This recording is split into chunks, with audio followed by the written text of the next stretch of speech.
ನಮಸ್ತೆ ಸ್ನೇಹಿತರೆ, ಕಲಾ ಹೋಮ್ ಚಾನಲ್ಗೆ ಸ್ವಾಗತ. ಇಂದು ನಾವು ಶೇಂಗಾ ಚಟ್ನಿ ಪುಡಿಯನ್ನು ಹೇಗೆ ಮಾಡುವುದು ಅಂತ ನೋಡೋಣ. ಇದಕ್ಕೆ ಬೇಕಾಗುವ ಪದಾರ್ಥಗಳು: ಶೇಂಗಾ ಬೀಜ, ಕೊಬ್ಬರಿ ತುರಿ, ಹುಣಸೆ ಹಣ್ಣು, ಬೆಳ್ಳುಳ್ಳಿ, ಕರಿಬೇವು, ಬ್ಯಾಡಗಿ ಹಾಗೂ ಗುಂಟೂರು ಮೆಣಸಿನಕಾಯಿ.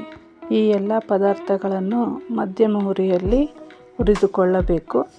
ಮೊದಲು ನಾವು ಬಾಣಲೆಯನ್ನು ಬಿಸಿ ಮಾಡಿಕೊಂಡು ಒಣಮೆಣಸಿನಕಾಯಿಯನ್ನು ಹುರಿದುಕೊಳ್ಳೋಣ. 6 ಬ್ಯಾಡಗಿ ಮೆಣಸಿನಕಾಯಿ, ಖಾರಕ್ಕೆ 3 ಗುಂಟೂರು ಮೆಣಸಿನಕಾಯಿಯನ್ನು ಮಧ್ಯಮ ಉರಿಯಲ್ಲಿ ಚೆನ್ನಾಗಿ ಹುರಿದುಕೊಳ್ಳೋಣ. ಒಣ ಮೆಣಸಿನಕಾಯಿಯನ್ನು ಚೆನ್ನಾಗಿ ಹುರಿದುಕೊಂಡು ಅದನ್ನು ಒಂದು ಕಡೆ ಎತ್ತಿಟ್ಕೊಳ್ಳೋಣ. ಹಾಗೆ 2 ಕಡ್ಡಿ ಹಸಿ ಕರಿಬೇವಿನ ಸೊಪ್ಪನ್ನು ಸ್ವಲ್ಪ ಹಸಿ ವಾಸನೆ ಹೋಗುವವರೆಗೂ ಬಾಡಿಸ್ಕೊಳ್ಳೋಣ. ನಂತರ ಸ್ವಲ್ಪ ಕೊಬ್ಬರಿ ತುರಿಯನ್ನು ಹಾಕಿ ಬಾಡಿಸೋಣ. ಕರಿಬೇವಿನ ಸೊಪ್ಪು, ಒಣ ಕೊಬ್ಬರಿಯನ್ನು ಚೆನ್ನಾಗಿ ಬಾಡಿಸಿಕೊಂಡು ಪಕ್ಕಕ್ಕೆ ಎತ್ತಿಟ್ಕೊಳ್ಳೋಣ.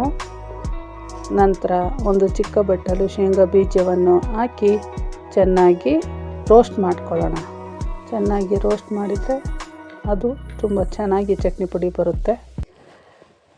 ತದನಂತರ 2 ಸಿಪ್ಪೆ ಸುಲಿದ 2 ಬೆಳ್ಳುಳ್ಳಿ ಗಡ್ಡೆಗಳನ್ನು ಹಾಕಿ ಬಿಸಿ ಮಾಡ್ಕೊಳ್ಳೋಣ. ಅದ್ರ ಜೊತೆ ಸ್ವಲ್ಪ ಹುಣಸೆ ಹಣ್ಣನ್ನು ಹಾಕಿ ಬಿಸಿ ಮಾಡ್ಕೊಳ್ಳೋಣ. ಎಲ್ಲ ಪದಾರ್ಥಗಳನ್ನು ಚಟ್ನಿ ಪುಡಿಗೆ ತುಂಬ ಚೆನ್ನಾಗಿ ಹುರ್ಕೋಬೇಕು. ನಂತರ ಎಲ್ಲವನ್ನು ಪಕ್ಕಕ್ಕೆ ಎತ್ತಿಟ್ಕೊಂಡು ಫಸ್ಟು ಮೆಣಸಿನಕಾಯಿಯನ್ನು ಜಾರಿಗೆ ಹಾಕ್ಕೊಂಡು ಬರೋಣ.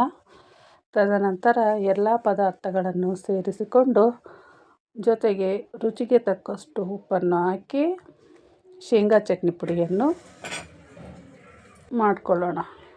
ಈಗ ರುಚಿಕರವಾದ ಶೇಂಗಾ ಚಟ್ನಿ ಪುಡಿ ರೆಡಿಯಾಗಿದೆ.